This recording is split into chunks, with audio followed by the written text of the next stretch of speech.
What's up, guys? So back with another vinyl collection video. In my last video I left you off in my brand new collection, so I'm going to continue showing you my brand new album. So next up we have brand new Daisy. So this album is a lot more aggressive and angry sounding. It's a little bit more of a noise rock direction. So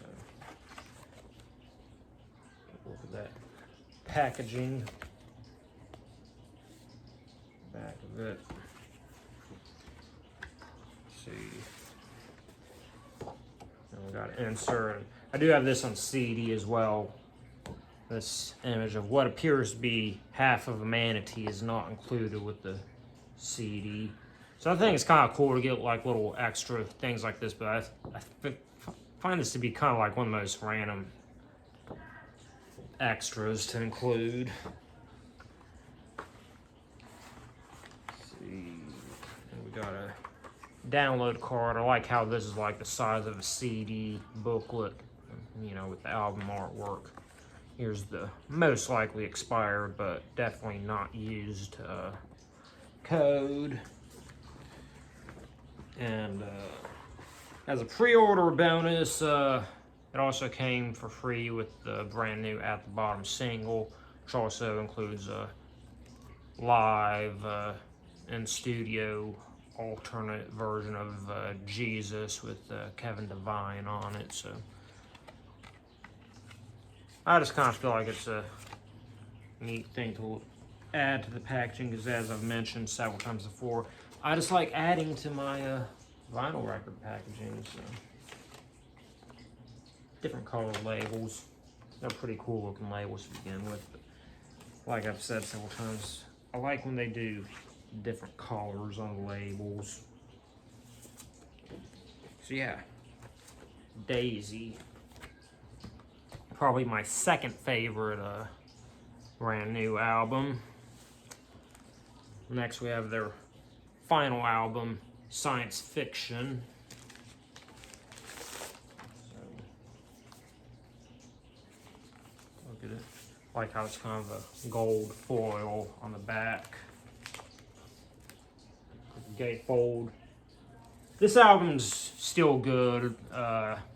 It's a little bit more diverse. What I like about Daisy and the Devil and God and Raging Inside Me is like they bring up very specific emotions when you listen to them.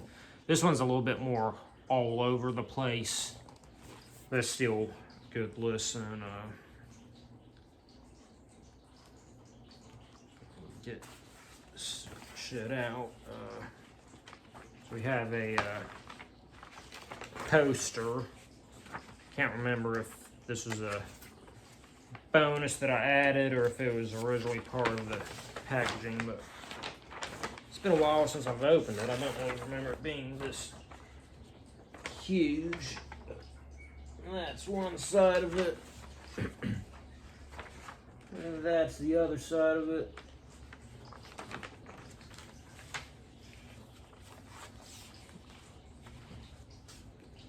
Let's see here. Got any other fun extras to point out? Looks like we got a download card maybe, so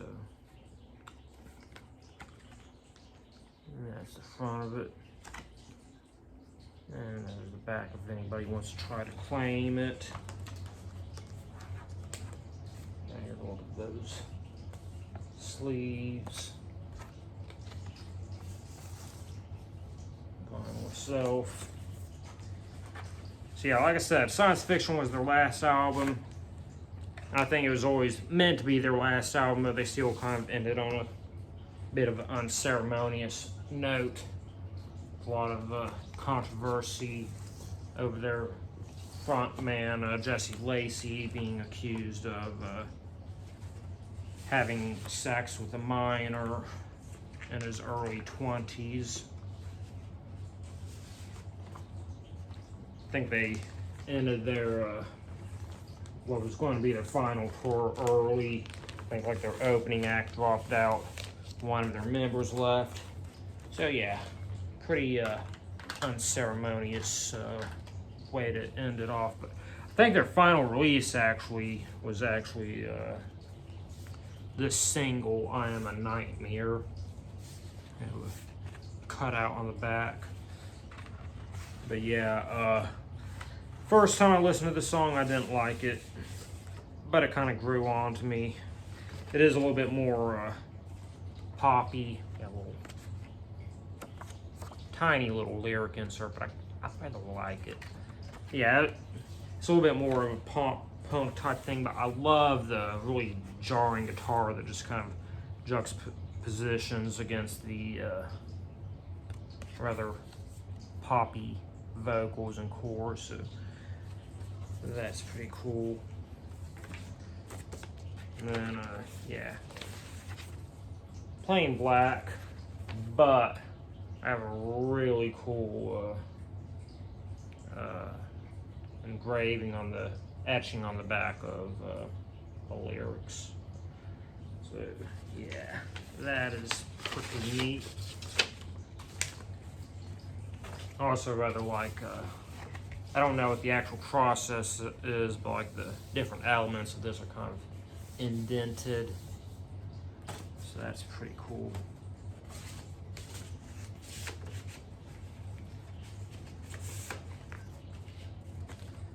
All right, next we have rather heartbreaking album. Jeff Buckley's only album, Grace. He unfortunately died at a very young age. I can't remember exactly the age, but he had a swimming accident.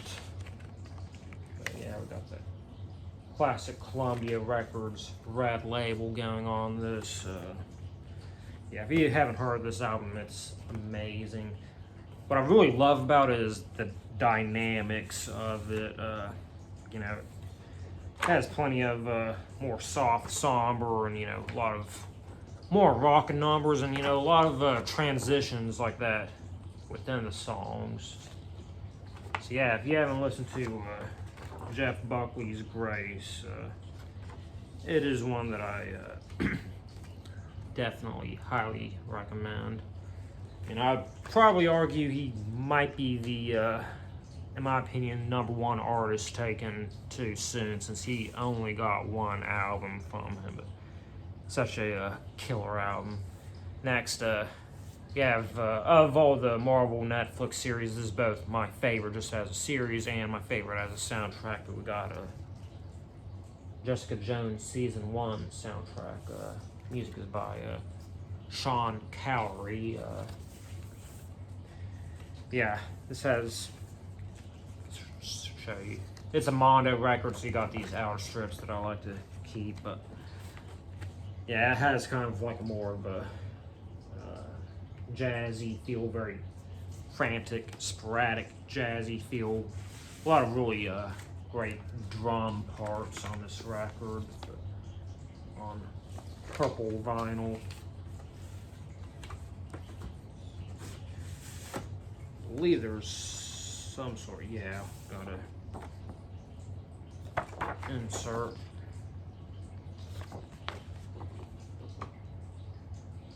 Now, I said this in another video of mine, but if you like good soundtrack records, I can't recommend Mondo enough. Because not only do they have a great selection, but it's just really great art.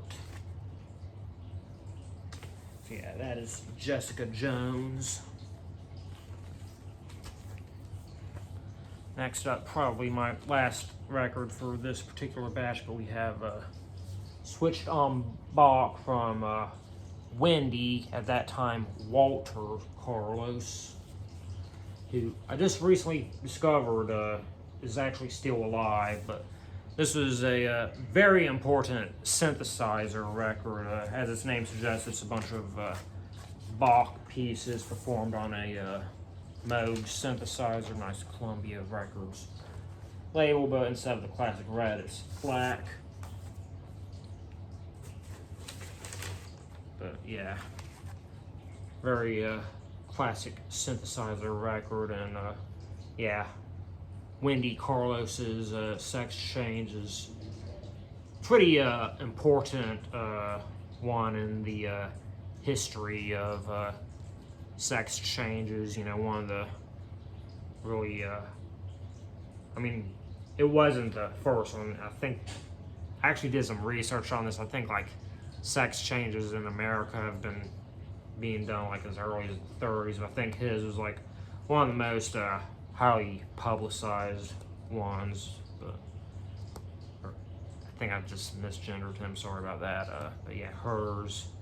You know, since this is the album I'm mainly familiar with from her, I'm mostly familiar with her as Walter instead of Wendy, but I do know that she's now Wendy. But yeah, she also did a lot of soundtrack work. I really like her soundtrack for Clockwork Orange. She also did Tron, The Shining, probably some others, but yeah. Clockwork Orange is my favorite. So yeah, that's all the vinyl for this week's collection batch. So yeah, I'll see you in my next one.